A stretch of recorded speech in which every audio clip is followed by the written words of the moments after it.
ahead. Okay. I would just like, when you initially brought that up, you made it sound like he had a choice between the tax cut, extending the tax cut, or the tax rebate for students who for people who go to college. And I understand it's not that simple, but I would just like to say, I think on behalf of my fellow students, that in the future we would prefer the tax break, because our state is going broke, and working people need the money, and it's only fair. So I think that's. I understand. That's what the message you could take back. Sounds good. So you would, just to be clear, you would rather eliminate the tax breaks for Yes. the wealthy, and also eliminate your $2,500. Yes. Yes. Yes. Okay. Good to know. We're all paying student loans anyways. We're going to be. I didn't get that tax credit, and I'm sure most of you that graduated didn't receive it. And I think it's just now going to be allocated for the people that are paying their taxes this year. So, because I remember seeing it when I was doing my IRS form. So I don't think that we're going to be affected by it, most of us that graduated. But I would say that, yeah, maybe it might help people that are that have less money. But giving that tax break to the rich just still is draining our funds completely. Like, we don't have enough for everything if we don't tax the rich. $2,500 is just the increase that I've seen in my tuition, like for a couple semesters. It's not. It's nothing. It's nothing. And additionally, I mean, all of us students have like really considered like the fact that it's like we really don't want to compete for funds between public services. And the thing is, like, Right. we wouldn't want to ask for like a special we wouldn't want to ask about these special considerations if it's at the cost of somebody who needs that to live. That's right. Yeah, so you brought up a really good point, right? Which is, whenever we're having these conversations, the thing that we try and get a sense of is, given the fact that the federal government spends more than it takes in, right? And given the fact that the budgetary process has so many hands in the pot, based on jurisdiction of who sets the budget, it's members of Congress. There's a very strong Republican House right now. The Democrats don't even have 60 votes to overcome a Senate filibuster if you're talking about something in the Senate.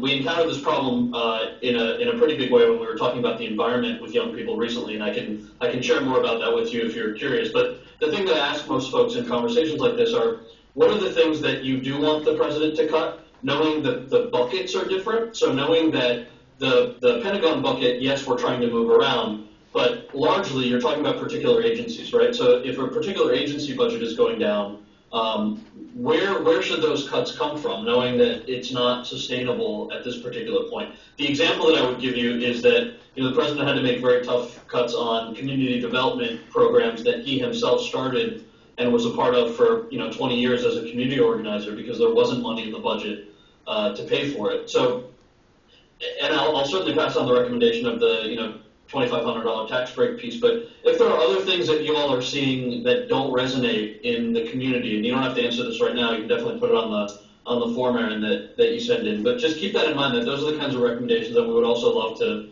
hear from you, so we can kind of pass them along to the policy folks. I just wanted to make a quick comment on that. Is a lot of the stuff we're hearing is like, where can we cut, like which programs should we target and which should we cut. I think a better conversation we had was, how can we fund these things instead of just everything, like cut this instead of this. We should be reinvesting in the education, public services, stuff like that, not deciding what we can then cut at the expense for one person at the expense of another person. And I think that's the conversation that we don't really hear. It's all about cuts, and nobody's really saying, well, maybe we should be investing more. I think you're seeing, we're definitely having those conversations with investing versus just the cuts, but it's part of a broader playing field. At the moment we're in debt, right? We just take in less money than we spend, so it's got to be both. But the investments are, there's a very interesting statistic talking about educational investments, right? The president's invested, I think at minimum $3.4 billion with a B in science, technology, engineering, and math.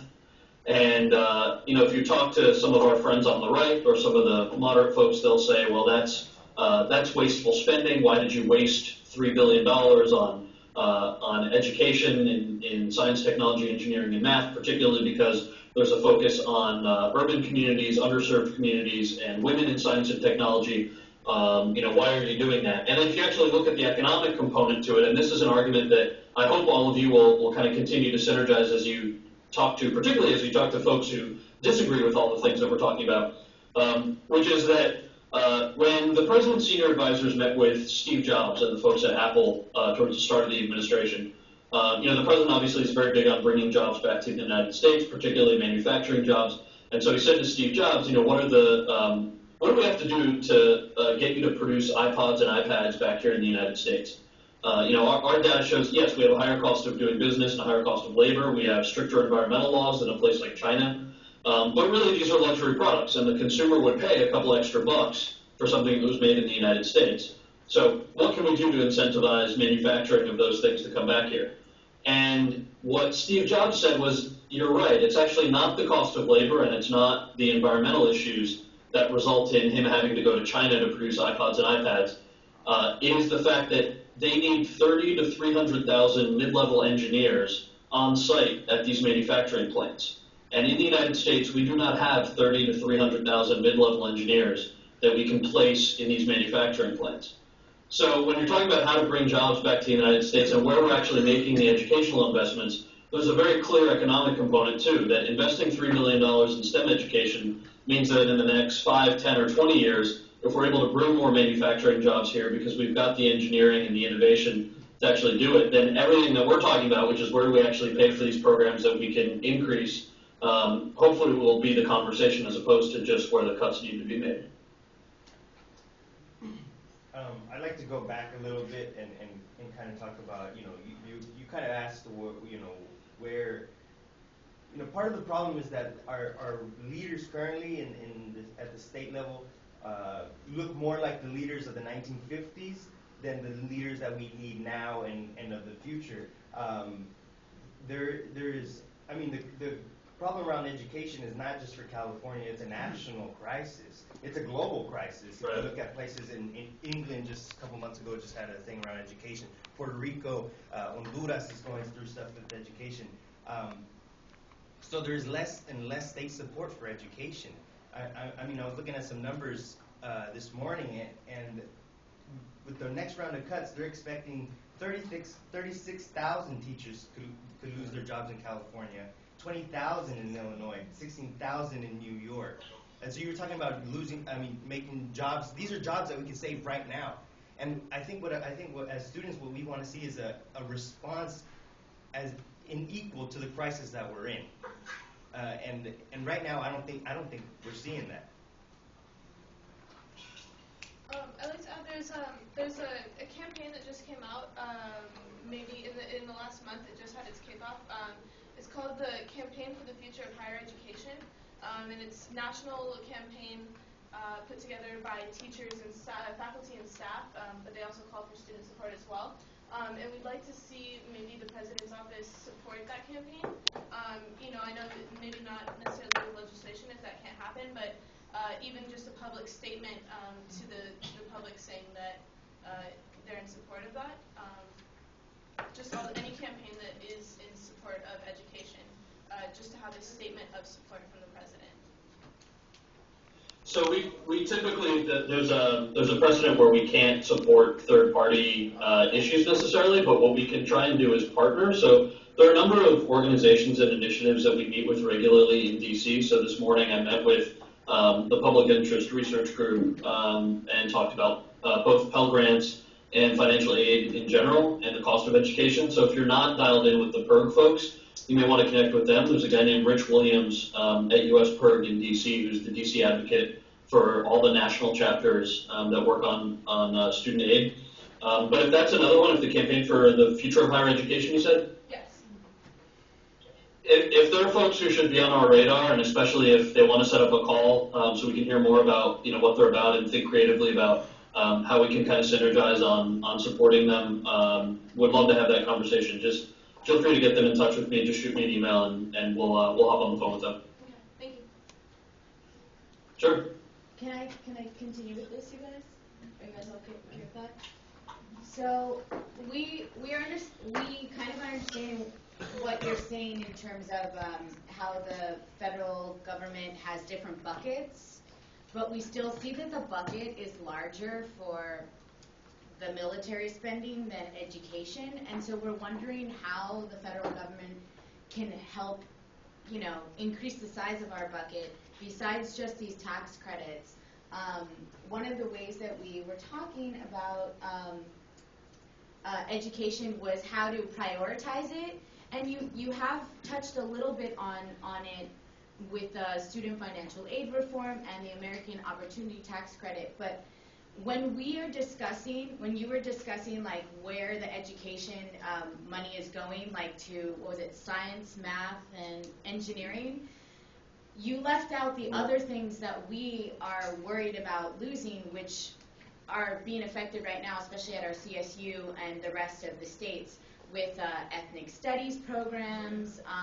My college, for example, the College of Behavioral and Social Sciences, that poli-sci is under, and a lot of other majors, like labor program, they're actually being consolidated into other colleges on our campus. And we just want to know, like, how can President Obama help save these programs that we need that aren't necessarily science, math, and technology? They are actually, the programs that basically take and educate the teachers, the social workers, the public service people that you guys are hoping to have in the future. Sure.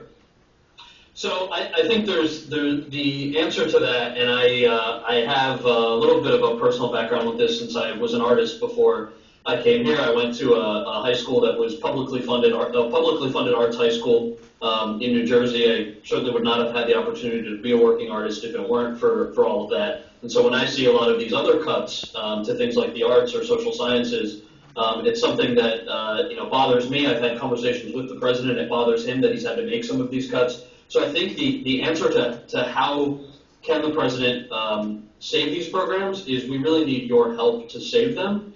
The decisions that the president makes are largely based on the will of what folks want the White House to do. Part of that, as I mentioned before, is what do we actually have jurisdiction to do? We don't control what happens on the state level, so with state budgets, I know because I lived in Southern California before I moved out here to D.C., it is a big mess, but the White House doesn't have jurisdiction, nor does the federal government, over specifically what happens in California on the way that resources are spent or what they choose to cut or keep.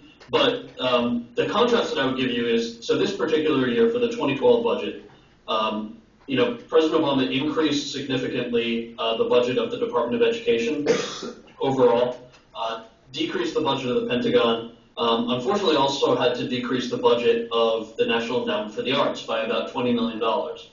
And that was a very tough cut for a lot of us to see. But when you contrast it with the cut of, for example, Paul Ryan's budget, which completely zeroed out and got rid of the entire National Endowment for the Arts, that's sort of the challenge that we're looking at here. And so how do we continue to support things like the arts or social sciences? One of the creative ways that the president was able to do that is he increased the budget for the Department of Education, but also created something that's called competitive grant making. So a lot of these buckets that may have been set aside before for issue A, issue B, issue C, a lot of that money was going to things that weren't working. Sometimes there were science programs that weren't working, sometimes there were arts programs that weren't working. And so now that there are competitive grant-making processes, which means that the programs themselves have to show that they're succeeding, so there's more of an impetus on teachers to make sure that they know that they're actually teaching students themselves, so that we're actually seeing results from these programs. So we know that this money is being used properly to incentivize all these issues. The other thing that I would couple with that is that we're trying everything we can to use the bully pulpit. So the fact that we don't have a budget, even for this initiative that we're doing right now, I would have loved to have been there in person, but we don't have a travel budget, so we're doing it over video conference. The President's Committee on the Arts and Humanities is one of the boards and commissions. It's a committee that is set up through the White House. Their website is PC